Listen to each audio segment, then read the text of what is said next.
সশস্ত্র বাহিনীকে সম্পূর্ণভাবে রাজনৈতিক মুক্ত হতে হবে।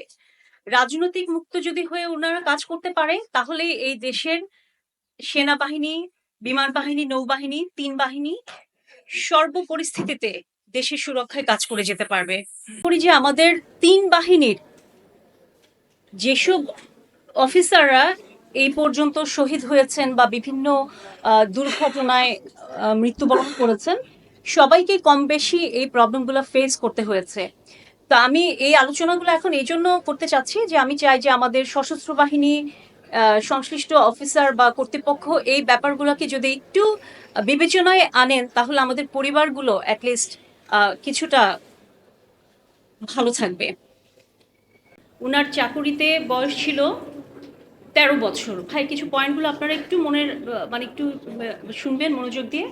তার ১৩ বছর সার্ভিস লাইফের মোটামুটি ৪.৫ বছরের উপরে উনি বর্ডার সিকিউরিটির কাজে ছিলেন, মানে বিডিআরে উনি ছিলেন।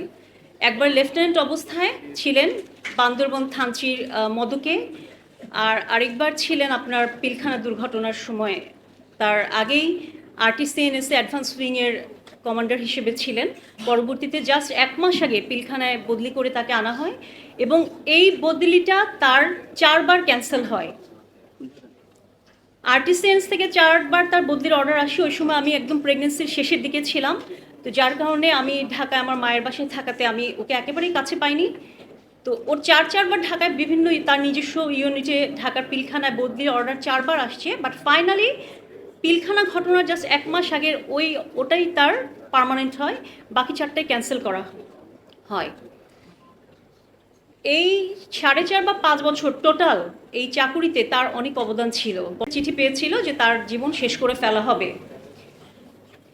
এই ঘটনার জন্য পরবর্তীতে সে বিডিআরের পদক সহ সার্টিফিকেট অনেক কিছু সে পেয়েছিল।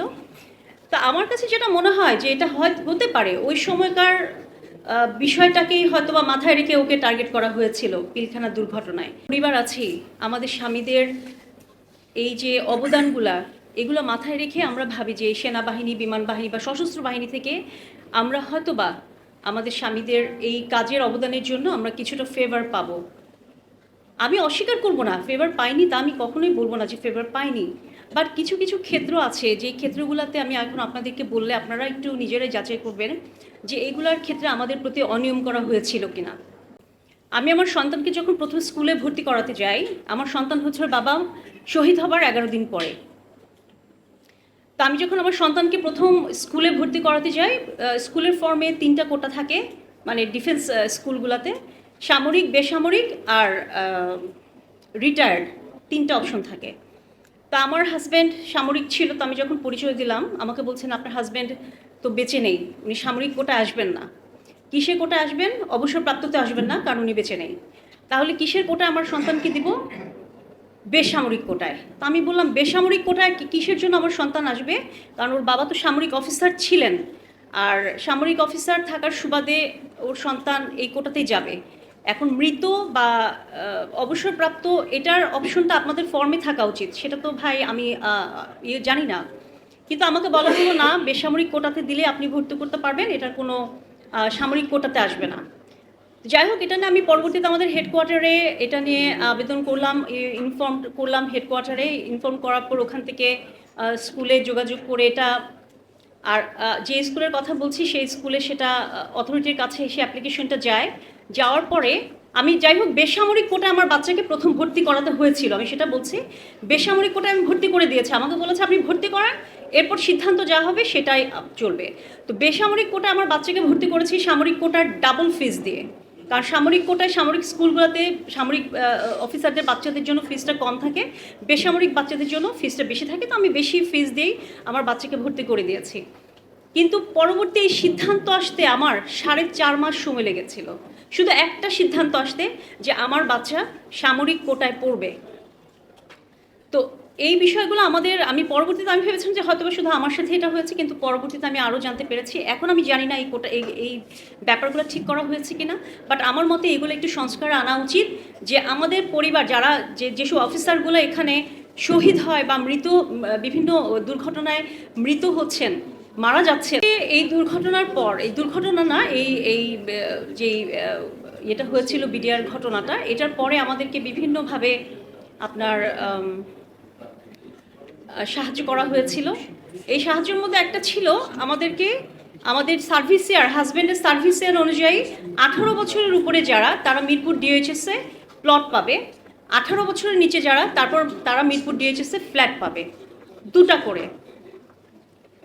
2013 সালে পারিবারিকভাবে আমার দ্বিতীয় বিবাহ হয়। এই বিবাহের বিষয়টাকে কেন্দ্র করে সেনাবাহিনী থেকে আমার সন্তানকে যেই প্লট দুটো দেওয়ার কথা ছিল, এই প্লট দুটো পরবর্তীতে আমি জানতে পেরেছি এটা আমার স্বামীর চাকুরির সুবাদে পাওয়া। আমার প্রশ্ন ছিল, বা প্রশ্ন এখনও আছে, যেহেতু একই ঘটনায় 57 জন অফিসার শহীদ হয়েছেন, এটা যদি অনুদান হয়ে থাকে, সরকারি বা সামরিক বাহিনীর কোনো অনুদান হয়ে থাকে, তাহলে সে অনুদানের বিষয়টা কেন সবার ক্ষেত্রে সমান না? কেন এখানে চাকুরির একটা সময়সীমা বেঁধে দেওয়া হয়েছে 18 বছরের উপর, 18 বছরের নিচে? আর যদি সেটা আমার স্বামীর চাকুরির সুবাদে হয়, যেটা আমি পরবর্তীতে জানতে পেরেছি যে আমার স্বামী যতদিন চাকরি করেছেন তার সুবাদে আমরা ফ্ল্যাট পেয়েছি, ফাইন, আমি বিয়ে করেছি, আমাকে ফ্ল্যাট দেওয়া হবে না বা রেজিস্ট্রি করা হবে না, ঠিক আছে, কিন্তু আমার সন্তানকে কেন বঞ্চিত করা হয়েছে?